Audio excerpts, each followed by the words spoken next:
Welcome to the Manifestation and Money podcast, where we bridge the worlds of the taboo topic of money with the woo-woo world of manifestation. We're your hosts, Chris and Jenny Schultz. We're not just about dollars and cents around here. We're all about lifestyle design. You can be working towards financial independence while still living a life you love today. Get ready for insightful conversations with guests who have embraced the FIRE movement by achieving financial independence and retiring early, as well as entrepreneurs and individuals who defied the norm and have paved their own way to a life they love. Together, we'll explore the powerful connection between mindset, financial freedom, and living a purposeful life. And of course, we'll be sharing our own journey to how we carved our path to a seven-figure net worth before hitting the big 4-0. Are you ready to ignite your financial future? Then let's dive right in. Welcome to the Manifestation and Money podcast, where your journey to financial independence and the life you love begins now.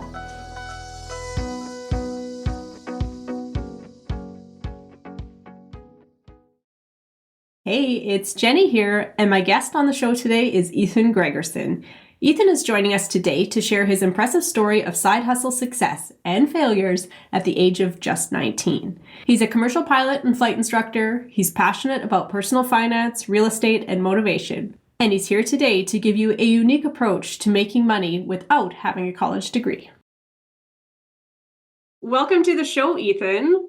Thanks for having me on. I'm so excited to have you on today. Can you please share with the listeners a little bit about who you are and what your story is? Yeah, so I'm Ethan. I'm 19 years old and I live in Austin, Texas, United States. I am a pilot and flight instructor, and I'm also like a self-identified side hustler. Super passionate about financial independence, all things money, just trying to get as much of an accelerated start on my life as possible.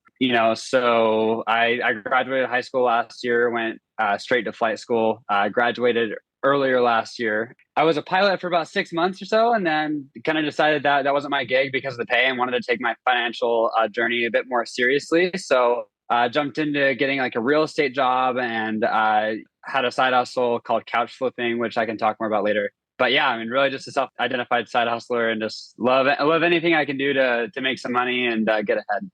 I love that. And you were saying you became a professional pilot, commercial pilot. And the pay wasn't great. I think you told me that it was something like $8 an hour it worked out to. Yeah. Yeah. Surprisingly, a lot of people don't assume that, because people see like the top earners at airlines making quite a bit of money. Mm-hmm. But when you're first starting out, like right after you graduate flight school, it's really kind of bad pay. Like you kind of just have to trade your way up and keep working up the ladder. But I was a flight instructor working for the school that I trained at. And on paper, my pay was about like $15, $20 an hour. But that was only like while we were flying. So like, all the time on the ground spent teaching students and getting the plane ready to fly, like that was unpaid. So all said and done, it all kind of works back out to $8 an hour, which just wasn't enough to live off of. So decided to table it for a little bit and get back into it at a later date. Yeah. And I love that because around here, we're all about carving your own path. And a lot of people, honestly, they would have taken the training and be like, okay, this is the gig I signed up for. This is what I have to do now because I took the training. And for you at your age to be like, nope, this isn't what I want right now. I'm going to table that and switch to something else. I have to say, I really love that about you. So flipping couches, let's hang out here for a while. So how did you get into flipping couches, and essentially what is flipping couches? I'll answer the what is first to kind of set the stage. So like flipping couches is basically just like flipping any other like furniture item, right? So you basically buy like a used couch on like Facebook Marketplace, OfferUp, one of those platforms that someone's just trying to get rid of. Maybe they're moving out, maybe they just are upgrading to a new couch, like whatever the circumstance is. You can usually get it for pretty cheap because people don't want to carry the couch and go have it removed or sell it themselves. So like a lot of times you can get them for pretty cheap as long as you provide the convenience of going and grabbing them. And then I take them back, I clean them up, make them look super nice. And then I take really nice pictures of them and mark them up, $300-$400 from what I bought them for. And then I take the biggest pain out of buying a new piece of furniture, which is like getting it delivered to your house, right? So I offer free delivery with that price. And, people are definitely willing to pay for that, convenience of having it delivered to your house. So on average, I'm making like, $300 to $400 on each couch that I flip. So it's a great and super lucrative side hustle. The way that I got into it was actually back in high school. I was just testing everything I could, like all the different side hustles that are kind of mainstream. And I met this guy in my mastermind who was actually flipping couches. And I kind of was like, that's like a really interesting side hustle. And I just bought a truck as my first car. So I was thinking about ways I could make money with my truck specifically. So I kind of got my head turning. And then literally the next day I was driving to like after school practice for the sports team I was on. And I saw a couch just standing on the side of the road. Someone was trying to get rid of it. And it was like a nice couch. So I was like, that's interesting. And then I remembered, like the guy had been flipping couches. And I was like, yeah, I think this is, my moment, So I pulled over and I loaded up the couch, kind of took a flyer, but I took it home. Were you by yourself when you loaded up this? I was, yeah. Okay, yeah, that just painting the picture. You're going all in. You're loading all a couch into your truck by yourself. Okay. Yeah, it's actually not as hard as you think, but so literally loaded it up, took it back home. In my dad's driveway, I like unloaded it, cleaned it up, took pictures of it, put it on Facebook Marketplace for $450, like thinking like, oh yeah, it's pretty high, like I'll come down on the price. And then the next day it sold. And I was like, oh my gosh. So like I went and delivered it and it was like all in maybe 2-3 hours of work. And I was like, I just made over $100 an hour with something I found on the side of the road. So I was like, this could be a great opportunity. So I just kind of kept doing it. Learned as much as I could about it. I was just buying every couch I could find on Facebook Marketplace and stuff and flipping it. So and I'm still doing it to this day. So it's a great side hustle. Summer's the best time to buy and sell furniture. And every summer I've been making between $8,000 and $10,000. Like, and I'm not even doing it full time. I was doing it kind of on the side, maybe 30 hours a week. Wow. It's a super great side hustle. That's pretty incredible. So when you compare what you took the training for when you were getting paid $8 an hour as a commercial pilot versus going out and doing your own thing, making roughly $100 an hour, that's a pretty uneven. A considerable raise, right? Yeah. That's pretty incredible. And like, there's definitely more opportunity there because, I got into flying because I love it, right? Like flying is my passion. And I found like when I was trying to make enough money to make rent for the next month and just overworking myself, I was kind of losing the passion for flying. So I decided to kind of table it and, pursue a path that would get me to financial freedom so I could go back and do what I love, which is flying. Absolutely. So, that is the way to lead your life. So keep doing that. Yeah, thank you. What is your favorite thing about flipping couches? Really, I love how lucrative it is. I mean, obviously, like it pays well, and that's great. And I get to meet a ton of cool people. And I'm also helping out my community, like providing more affordable furniture than like going out and buying new, which feels great. But I just love how I can do it on my own time. Like I don't have any boss to report to. I have full control over every aspect of my business, besides like how many couches there are to flip. But really, I've never struggled with that. But in high school, it was great because I had to go to class in the morning. Like there's no way around it. And all the part-time jobs were super low pay. And it was a controlled schedule, someone I had to report to. Whereas with couch flipping, like after school every day, I just hop on Facebook Marketplace for, 20 minutes, make an offer on a couch. Then later that night, I'd go pick it up and then sell it the next day. I was making $800, $900 a week as a high school student, which to a high school student is a lot of money. So yeah. Absolutely. And like you said, you're doing it on your own schedule, which is really nice. Yeah. And I think the other perk, you're saying you're offering value add to your community by offering them affordable furniture. But I think you're also probably impacting the environment because typically the people are trying to like purge their couch, say they're moving tomorrow, they had it on Marketplace, nobody's coming, they just have to get rid of this couch. Likely it would have wound up in the landfill if they didn't have exactly. Right? So junk removals companies do that all the time. So yeah, no, I mean, like you're totally right. It definitely does help the environment. One of my mottos in the business is I take used furniture and bring it back to its original charm. So, even though it might be a dirty couch, I have a whole cleaning process that, where I make it look brand new. So yeah, I mean, it really is like reusing and recycling furniture, which is great. That's amazing. I just have to ask you, do you have any horror stories of any furniture that you've bought that you're like, oh my goodness, what did I get myself into? I mean, to be honest, yeah, there have been a few. There was one more recently. It was like a recliner, and it was actually the most expensive couch I purchased, but it just looked so good on paper. I was like, I think I could sell this for a lot more. So I bought it for $400. It was like a nice recliner. And usually I'm good about getting there and checking the couch, making sure it's good. But we were in a bit of a rush. So we just loaded it up and I brought it home and I actually sat on one part of the couch and I sunk down to the floor. Like the spring under it was just completely busted and I didn't know about it. I was like, oh my goodness, this is not good. Like, I need to figure out something. I can't sell a broken couch, right? So I ended up going to YouTube University for about 8 hours trying to figure out how to like restore the couch, and I ended up selling it for a loss. I was able to fix it, but I made sure to be upfront with the customer, like when they bought it, like, yeah, I did fix this. So I don't know how long it'll last, but like I did my best. But that was like the only one I really regret. Other than that, I've like most of the couches I've bought, have been like really, really great deals and made me a good amount of money on the back end. So, So you're learning lots of lessons along the way. Yeah, lots of lessons. I mean, definitely when I was getting started, there were a lot more mistakes than I make now. Like, I remember I bought some just flat out ugly couches that were just super cheap. And I was just like, oh yeah, like I'm sure there'll be someone who will buy this. Like I bought this bright yellow couch one time and I got it for free. So I was like, there's only upside from here, right? Like I can only make money even if I only sell it for $100. But I ended up having to give it away for free because like no one wanted it. So, and I was like, okay, well now I need to make sure to buy couches that people actually want. So that's funny. Yeah. And your parents sound like absolute saints. They have been letting you like store the couches literally at your house, right? As you're on this project and letting your entrepreneurial self bloom. Yeah, shout out to them. I mean, back when I first got started and like went all in on this, like the day after I sold that first couch that I found on the side of the road, I just started filling up my dad's back patio that's covered and filled up my mom's garage. And I was like, don't worry guys, like I'll pay you rent like once I sell these. But yeah, I mean, like they were super gracious to let me do that. I mean, I have pictures of like my dad's back patio, like you can't even get through it. It's just covered in couches. So that was my operation for a little while. Now we've upgraded like storage units and making it more legit. But yeah, it was a hustle time. I love that. That's awesome. And do you, in the back of your head, do you come across other items that you think would resell really well, like furniture wise?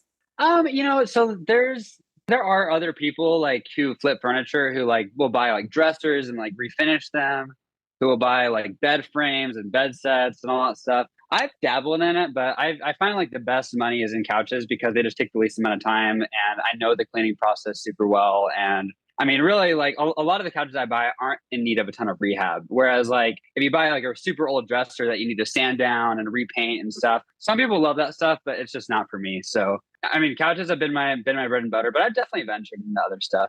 Mm-hmm. Speaking of you and monetizing things, you, I understand, have created a teaching course off of that, of all of the things that you've learned throughout your adventures of couch flipping. So now you're actually monetizing it further by being able to teach other people how to do the same in their own town or city. Yeah, exactly. So like really anyone can do this side hustle, but the main people I'm targeting are like, high schoolers and hustlers that were kind of just in my shoes because I looked for so long for the right side hustle, but like just couldn't find it. And then once I had it, it clicked. I mean, like our mission is just to kind of help these kids who are just confused and looking for something lucrative in high school to branch out and start flipping couches and make a good amount of money. So that's definitely something that we're doing. I really like that because so many times people can overthink an income stream, overthink a salary. For sure. They're like, what can I possibly do? So I hope some people listening are like, oh, I can simplify it. I don't have to go flip houses if I'm starting out. Yeah, exactly. I can start by flipping couches or a similar item that they specialize in and learn the ins and outs of it. Simplify. We creatures like to overthink things. Yeah. And speaking of overthinking, I just have to ask you, because you mentioned that you got your idea initially from a mastermind group. So how does I'm assuming you were probably around 18 years old at the time. How does an 18-year-old find himself in a mastermind group? So I was actually 15 when I joined this mastermind group. Yeah, I've been in for about 4 years. I really just had a point in high school where I was just like, this is like rock bottom and I just need to figure out finances. I was actually going out to lunch with some friends and I had 79 cents in my bank account. I couldn't buy anything. And I just remember sitting there like, yeah, this is a horrible feeling. I don't want to feel this again. Like I have no money. That was the point I decided to turn it around and started seeking like a mentor, and I came across a good friend now. His name is Dan Sheeks, and he has a mastermind with other people just like me. Like we're all between 15 and 25, and we're just hustlers and really passionate about financial freedom. So we meet, once a week on a Zoom call and just chat and check in and talk about wins and losses and what we learned. And it's a great community. I mean, like like I learned about couch flipping from this. There's so many other ideas, and I mean, a mastermind has been one of the best sources of motivation for me. I mean, really, just have other people holding me accountable and surrounding myself with the right people. That's what I was thinking. The accountability factor of a mastermind group and motivation are huge. So to hear that you're doing massive. at such a young age, I was like, that people need to see the value in that, because that is huge. The fact that you chose to put yourself into that peer group, because you're not always going to be going to school or be surrounded in work by the people that are doing the same thing that you want to do. So to be able to even find that in an online community, to find that support and the motivation and accountability is amazing. Yeah, exactly. Yeah. All you have to do is just kind of seek them out. Like, they're out there. Yeah. And in you're what, 19 now, turning 20? I'm 19. Yep. Yes. So, and I just have to say, because on your intake form here I have in front of me, you have said yes to your next business idea more than a lot of adults I know have done in their lifetime. Like I just have to read it off here because I hope people glean inspiration from this, of just being able to take action. So it says you did a leaf raking company. You started a lawn mowing company with your next door neighbor called Mow Bros. Love that. You tried drop shipping, affiliate marketing, a finance related social media page called the Incredivestor. You've done Fiverr, building PCs, and you've also said, and they've all failed. But now you're on to the next thing, couch flipping. You're still moving forward. So how, even though you consider those all failures, how do you keep saying yes and keeping yourself in forward momentum? Well, like, one analogy I like to use is back when we were all kids and, playing video games or playing games, like when you failed, it wasn't, oh, I'm done forever and I'm just going to stop and just be okay with losing. It was, that didn't work. What did I learn from that? And how can I go try it again? Like, take a level on like Mario, for example, right? You lose and you finish like second place and you're just like, yeah, I mean, that wasn't great, but you don't just stop. You go and try it again and figure out what you learn and adjust and pivot. So taking that attitude, like that gamified attitude towards life, has helped me a lot to just be like, okay, that didn't work. I learned this and this and this from this, and I'm going to apply this to my next venture. It took a lot of tries, I mean, it's almost embarrassing, like hearing how many things I've tried, but at the end of the day, it led me to where I'm at now. And I think that's what's most important. Absolutely. And I don't think at all you should feel embarrassed about that. I think you should lean into that and feel proud about that, because so many people get stuck with inaction. They're not able to move forward from, in their eyes, what a failure is. So I think you should lean into that and accept that as your resume. Look what I've done, and it has gotten you to where you are today. So what advice do you have for others who are trying to create a lifestyle that they love? Kind of leaning off of like what we just talked about. I had irons in every fire. Like I was just dipping my toes in different stuff, trying to figure out what worked. And I learned a lot. But one thing, like one huge mistake I made was I just spread myself way too thin, right?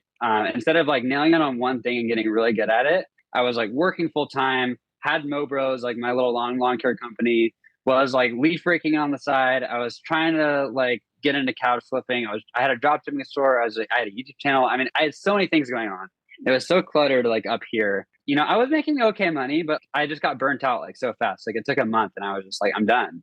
My advice to someone new is just zone in on that one thing. For me, it was couch flipping. And I ended up working less and doubling my income. Just find that one thing that you're really passionate about, zone in on it, and just go all in, and if it fails, you just pivot. And that's just part of life. But not spreading yourself too thin is so important, especially in today's world where it's just really competitive and you just kind of have to get ahead. Well said. And one other piece of advice request from you. So what other advice do you have for people that are trying to break away from the status quo, the expectation that they just have to go get a job working for somebody else and carving their own path to their own financial independence? I would say like the biggest thing is just start small and get bigger. Like the first step for me was just getting an app tracker that tracked my spending, right? Because I had to spend all my money on food and whatever with friends in high school, and learning to kind of like look at those numbers and think about them and then make small steps in my day to day. Like instead of going to this restaurant, going and getting this and then meeting my friends at that restaurant with a cheaper option. That was a huge step for me. And the more and more I made those small steps, the more and more attainable the bigger steps seemed to me, right? Like I didn't go start my couch flipping business, on day one. I went and downloaded an app on my phone and started seeking help from like a mentor, right? Those are the first two steps I took. And then slowly over time, I just became obsessed with financial independence and obsessed with personal finance, and that just happened naturally. But yeah, I mean, like small steps are really what lead to big results.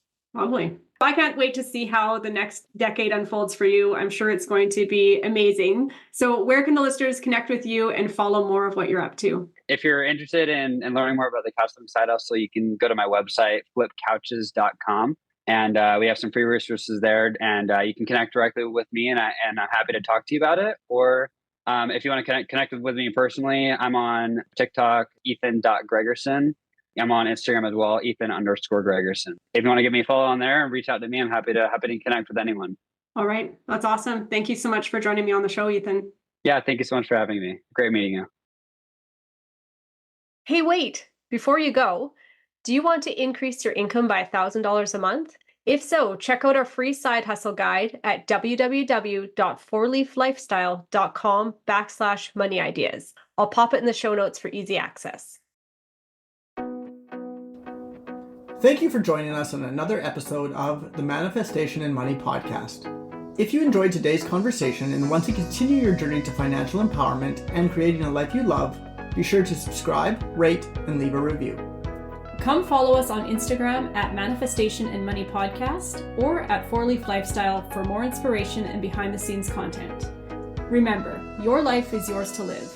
Your financial freedom journey is as unique as you are.